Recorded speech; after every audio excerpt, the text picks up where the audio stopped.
Hello and welcome to the show. It's a pleasure to bring you a new series on workforce excellence. This show is sponsored by Envolve. Envolve is a cloud-based solution focusing on 4 key pillars that drive performance in the workplace. That being learning management, internal communications, continuous improvement, and employee recognition. You can learn more at involvegroup.com. So, there's no better person to kick off our first episode than Frank Devine, the creator of the Rapid Mass Engagement process. Hi and welcome, Frank. Hello. Perhaps if we could look at some of the results of Rapid Mass Engagement first. I have some points here. The doubling of the workforce during the 2008 to 10 recession, the greatest transformation in employee attitudes ever measured by investors in people, used by 25% of Shingo Award winners in Europe between 2010 and 17. And I guess the question is, how are these results possible?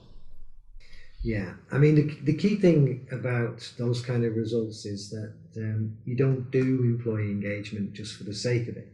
Yeah. You can't just engage people.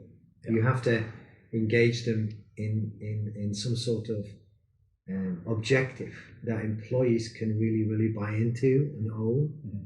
So, for example, on doubling the workforce during the recession, obviously, when we started the process, it was before the recession, but the concept of creating jobs rather than losing jobs and keeping families together and the effect employment in high-paid jobs have on communities is something that employees can absolutely buy into.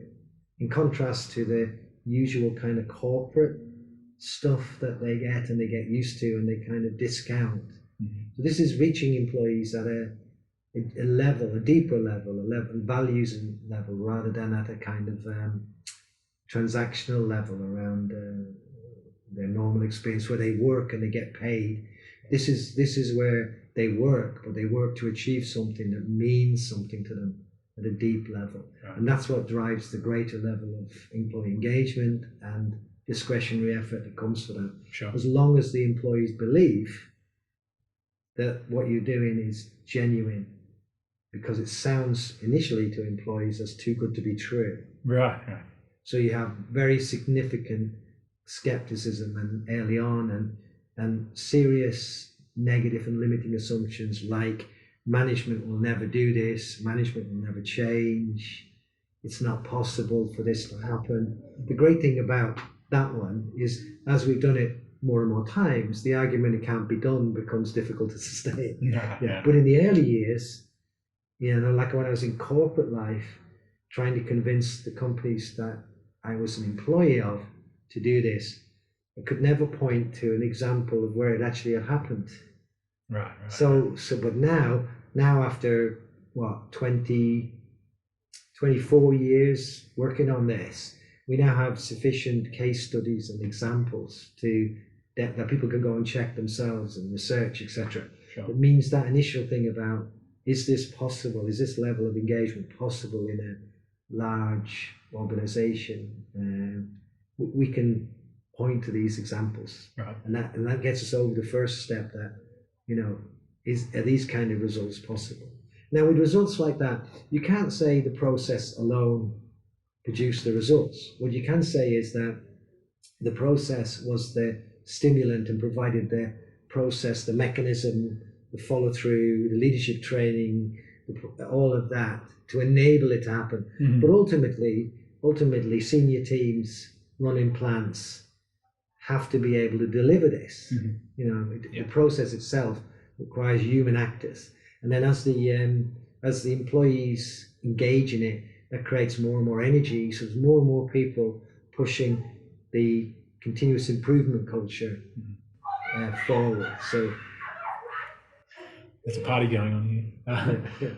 It's actually interesting that where we are at the moment, in terms of the City Hotel in Derry, because that's quite a significant place for you, if we could talk back to the beginning. Yeah, the City Hotel in Derry is actually, in fact, just down the corridor from here, is the venue of the last rapid mass engagement that has actually occurred in February 2019 at Seagate in Derry.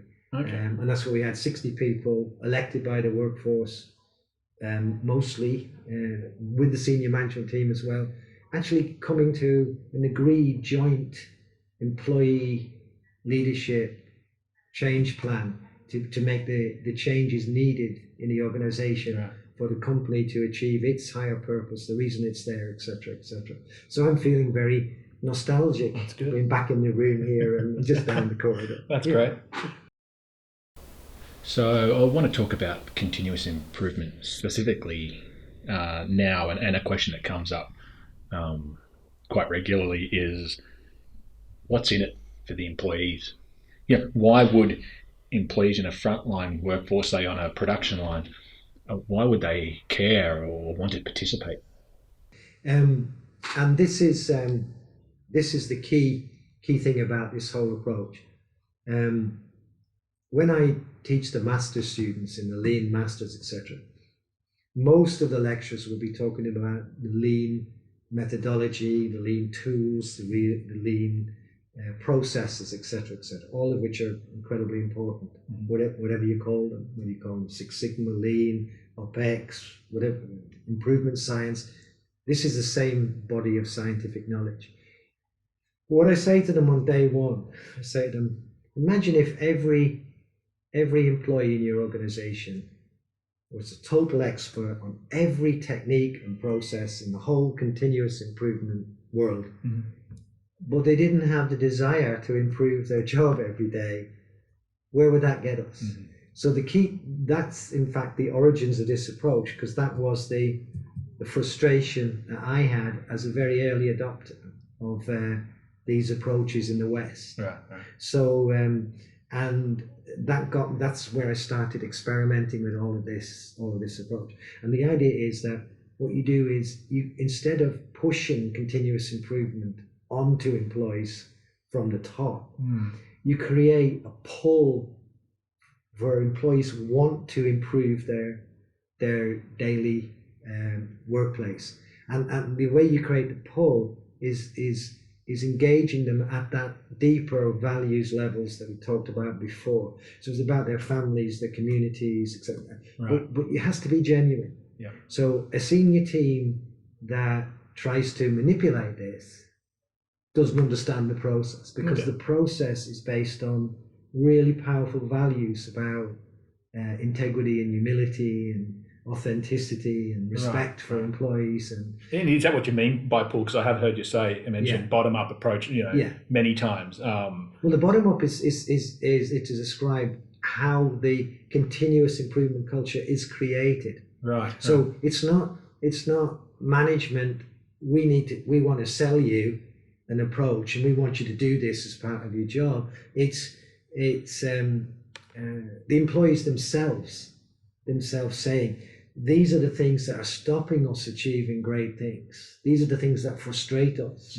And what kind of culture do we need to remove those immediate obstacles, but create a competitive advantage in the market for our business, so that we can grow jobs, so that we can outcompete. So some of the locations that we mentioned earlier in terms of those results, global corporations have moved products from much lower cost economies and brought them into expensive markets from a labor cost point of view, directly against the trend over the last 30 years, because the sheer quality of the workforce, the commitment of the workforce, the discretionary effort of the workforce meant that they could achieve competitive advantage which overpowered the kind of normal cost factors that would make you manufacture, say, in China or Vietnam or wherever else. Okay.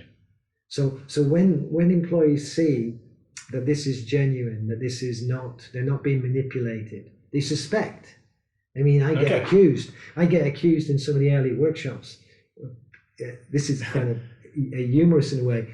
They say to me sometimes, you forced us to participate in that workforce. And I said, what do you mean? No. I said, well, we decided in the canteen when we came in, we weren't going to say anything, and you made us talk.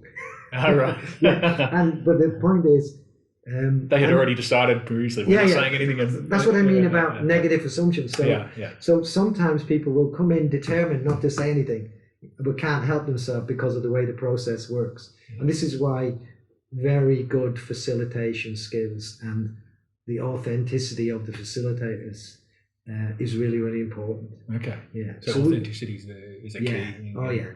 And the fact that I had a relatively poor upbringing, that I started in a factory, I had 3 jobs at once before emigrating to the UK in 1974 in order to try and fund myself through university, means that when I talk to them about, I kind of get what it's like. Right. They know I do get what it's like, and they know because I had to emigrate. I had to leave. I'm an only child, and I had to leave my mother behind, and that was a very sad day for her. Right. And she constantly reminding me of that. but no, she didn't actually, but she did occasionally. Yeah. But I really get the fact that families get broken up because children have to seek work abroad. That's right. Yeah, especially in Ireland, especially in parts of the UK, like Scotland, Liverpool, etc. Yeah. Parts of Germany, parts of other countries. Yeah. I get that. And the interesting thing about the approach is when we've tested it in outside of where it was formed, like in places like South Africa, Singapore, etc., people still can buy into the same kind of values. So one of the worries I had was, is this culturally specific to Northwest Europe? And but what we found is that it isn't. It's not at all. As long as it's genuine, authentic, and you can reach.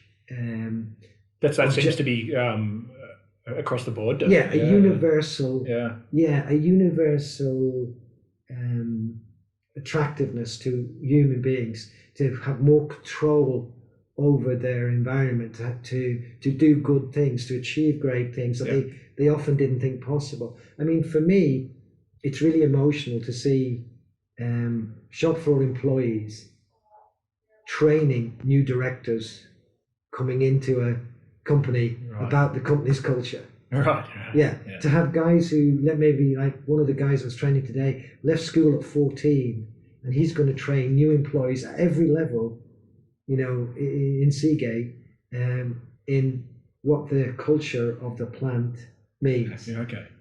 And the symbolism of that, an operator training a director is, and the message that sends out about, if you work hard and you got the right values and you adopt these kind of approaches, there's no limit to what you can achieve as a human being, other than the actual limits of the human being, rather than artificial limits which stall people's development. And that's good. That's interesting. It's not limited. That can be found even, as you say, on the factory floor. It doesn't have to be something that's always a corporate thing. Often. Unfortunately, society has gone in the opposite direction. Right. So what we're doing now is we're putting more and more barriers in front of kids who may not have been able to go to college, and we're saying you can't do this job, you can't do that job unless you have a degree, for example. Right. For example, in the UK, the nursing profession now requires a degree. Right. Whereas, why? The key things for a nurse are compassion, empathy, and mastering the technical sides of the job. Yeah. But none of those are academic. They're practical things and things to do with values and kindness towards patients and relatives and stuff like that, and the technical ability to do the job as well. Yeah. But they're not academic things. Yeah. Okay. Yeah. And that has. Oh, that's interesting, isn't it? Yeah. That has adverse effects, because if you look at for example, some of the tragedies in the NHS, like Mid-Staff's Hospital with heart monitors being switched off, people dying of malnutrition and dehydration, while people are doing their paperwork. Well, nurses with the right kind of nurses with compassion, etc., don't switch off heart monitors. And the management who brought in a system that kind of allowed that to happen is not the right kind of leadership for this kind of approach. Right. Okay. It's not just about doing the paperwork. Yeah. No, I get that. And employees can buy into that. they can see that this allows them to do good things, if you like, and achieve great things in a business sense, outcompete their competitors. Yeah, You know, it does have that yeah, that factor as well. Right? people like being on winning teams. Yeah. And even, you know, the Americans talk about offense and defense. So even if you sustain employment, otherwise would have been lost. For me, the greatest achievement, greatest thrill I get is seeing kids and individuals achieve things they thought a year ago they weren't possible to do, and also driving past factories that otherwise might have shut. So, right. Yeah. So either keeping the jobs or growing the jobs, for me, that keeps families together. That keeps little shops open. That keeps taxis firms going. That community. Yeah, all of that. And if you can harness that passion and that willingness of people to help their neighbours out in the community in a business sense, as long as the fundamentals of your business are right, you know, if we were still making chariots, all this engagement would not make a good company because people buy cars. Yeah. But as long as the fundamentals of your business are there, you can accelerate. That's the name of my company, Accelerated Improvement. Right. You can take whatever level of improvement was possible through the application of lean or whatever, and you can accelerate it through the pull factor and the engagement of the employee. That's actually quite interesting. I mean, this is going back, I guess, to where we were earlier. And I had somebody came to me with a question today, and it was, at what point then is engagement? At what point does it become mass engagement? Right. The word mass, if you look at rapid mass engagement, let's break that down. So the rapid piece is about the momentum. So the one I'm doing coming up to do in Coca-Cola, what we'll do is 22 workshops over a period of about 14 working days. Yeah. And the sheer pace of that sends a message to employees about we're serious here. Because employees' experience often is that they make a suggestion or they go and try and get something improved, and they often don't hear. It goes into management. Management's busy, and you know it could be months before they get any response. So that's what many employees experience of life. Sometimes when I ask them what's the kind of time interval between suggesting something and seeing something happen in your job, and some of them say infinity. Yeah, you know? it never follows. It never through. gets back. Yeah, now, that's usually an exaggeration, by the way, but that's how they feel. Yeah. Whereas here, the people in the last employee workshop, before we go to the event that makes the decisions, it could be that you provide your data and your input on Wednesday, and by Friday, you're having communicated back to you a jointly owned change plan running on your agenda that you decided as employees and agreed by the people you elected to go and work with the senior team, all in the one kind of week. You know, and so that's the rapid bit. The mass bit is everybody in the system you're trying to optimize. So you don't take a selection of people. Right. It's every single person. Okay. Yeah. So nobody can say afterwards, that's not mine. It's everyone at every level, basically. Everybody's fingerprints are all over it. Yeah. So again, today we were looking at some quotes from some of these workshops a year ago. Yeah. And people were recognizing the actual comments that they made themselves. So if people can see their own fingerprints all over it, I said that, and look what's happened. Look where it's gone. So I spoke, and this has been addressed, and it wasn't like just involvement. It wasn't that we spoke and management took it away and management designed it and management agreed. It's we spoke, we made actual decisions through this process. I mean, there's a whole technical side of that about how you make sure that the actual output does drive the competitiveness of the business. There's a scientific, technical side of that. Right. But nevertheless, the employees effectively make decisions with their senior managers by consensus, which then drives improvements in the business. That's essentially how it works. So that's why it's mass. So everybody in the system, what I mean by the system is you could have a location like Rolls-Royce in Derby where you have different organizational units. So you might have civil aerospace, and you might have, if you like, military aerospace, and you might have marine, you might have all on the same physical location. That's not a system. Mm-hmm. That's just different businesses who happen to be cohabiting in the same space. Right. So when I say system, it's the interrelated process of creating value from inputs to outputs. You know, if you imagine it as a factory, this is what comes in, this is what we do to it, and that was what goes out. Right, yeah. Or if it was a service kind of environment, exactly the same. Yeah. There are inputs, you add value, and you produce outputs. That integrated system is what I mean by a system. Okay. But it's local. So because the idea is to reach people and the things that really matter to them, it has to be local. It's not something you can do across lots of sites, not something you can do top down, because the language, the history, the culture, the traditions, the stories people tell in their local communities about what happened, their experience in that particular system and that factory are part of what's used to create something authentic for the people who work there. Okay. Wow.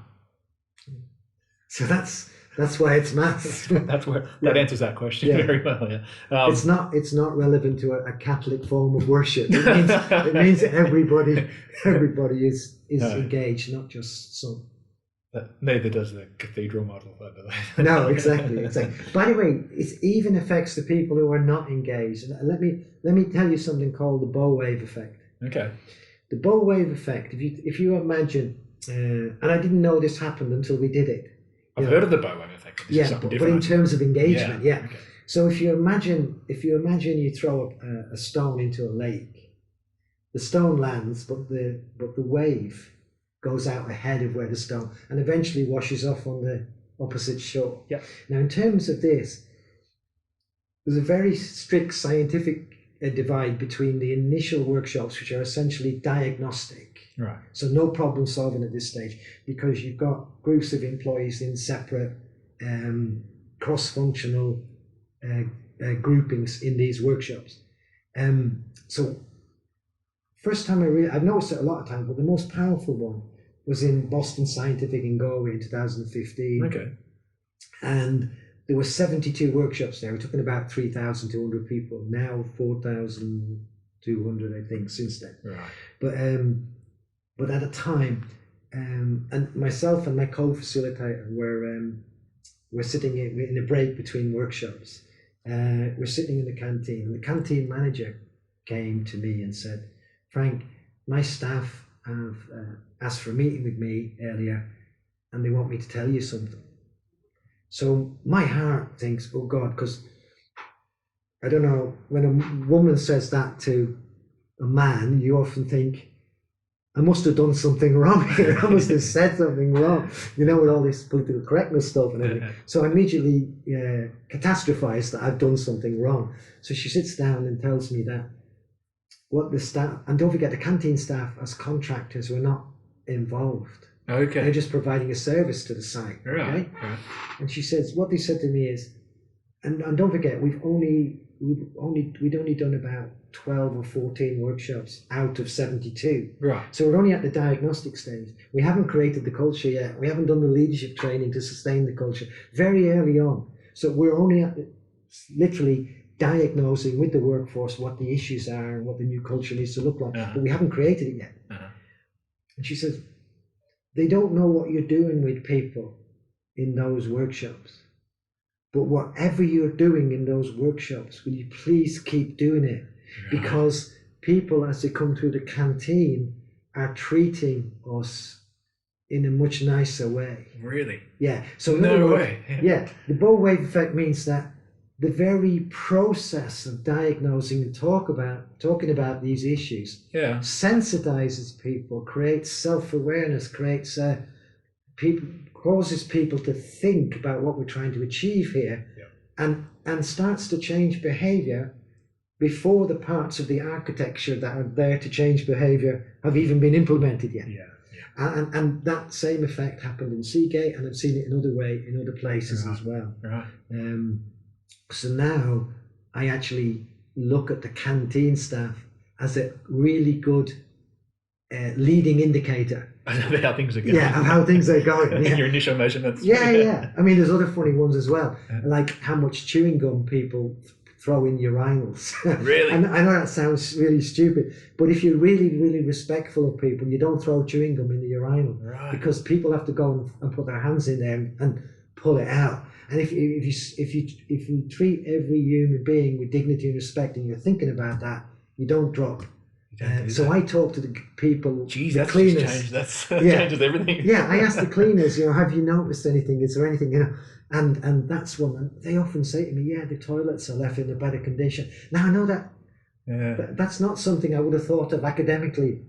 Yeah. It's something you discover. You discover along when you implementing it. Yeah. And It's I know it's probably not a nice, if anyone's listening to this over breakfast, it's probably not the nicest topic, but it just shows you that you get indicators from peculiar places. Yeah. You just got to look and listen, and it's about treating people with respect. No, that's fascinating. To share something with you, my mother, I was an only child, my mother was a single parent, and the first time we emigrated was when I was a small child, right, from Belfast, because there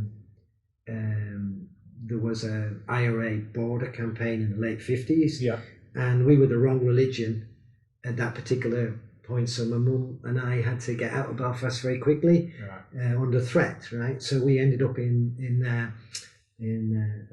relatively run-down Salford in near Manchester, near Old Trafford. Was very, very poor in the late 50s, right, very poor air quality and everything else. But anyway, because my mum was a single mother, she used to work through her lunch, etc. She worked for Johnson & Johnson as a sales lady, right, but she used to meet me from school. And in those days, in the late 50s, shops used to shut at 5 o'clock. There was none of this late night opening or anything, so it was a bit of a rush. Pick me up from school, and if she needed to get anything, she had to grab hold of me and get into the shops before they shut. So as we were leaving, I noticed the cleaners would come in, and I just referred to the word cleaner about this lady. Yeah. I was 6 years old, right? She said to me, darling, she said, that lady's not a cleaner. That lady is a lady who's doing a cleaning job at the moment. Right? Yeah. And she's probably doing that because she has kids like you and me. I got to work to look after you. So see her as a lady doing a cleaning job at the moment. And that the values behind what my mother told me in the late 50s in Salford, before we went back to Ireland again, is what has inspired me to do this kind of work. Okay. And people get that. People know when you're real about this. So the initial employee workshops, the employees, they're not stupid. If someone's trying to con them or manipulate them, they'll spot it. Really, yeah. So that's what I mean by there's a set of values underneath this that people can really, really buy into. Yeah, and it's that authenticity and it comes back to that again. I can see why that would be. Which is why it's actually hard to actually recruit people to do this. You mean implement? Yeah. I have had some versions of this, because the most radical version is the one that I've mentioned so far, which the rapid mass engagement process, which creates the biggest results. But there are other kind of less radical approaches to this kind of thing, and the scientific prediction is that if you're less radical and you're not prepared to take the risks and to expose yourself as leaders and be humble about this, then you won't get the same results. Nevertheless, there are versions of this which produce still good results, but clearly not as strong as the rapid mass engagement process that we're talking about. Sure. Well, that wraps up our first episode. Thanks for joining us. We'll be back again with more episodes soon, and we'll be joined by Frank again on the topic of employee recognition. So thanks again, and goodbye.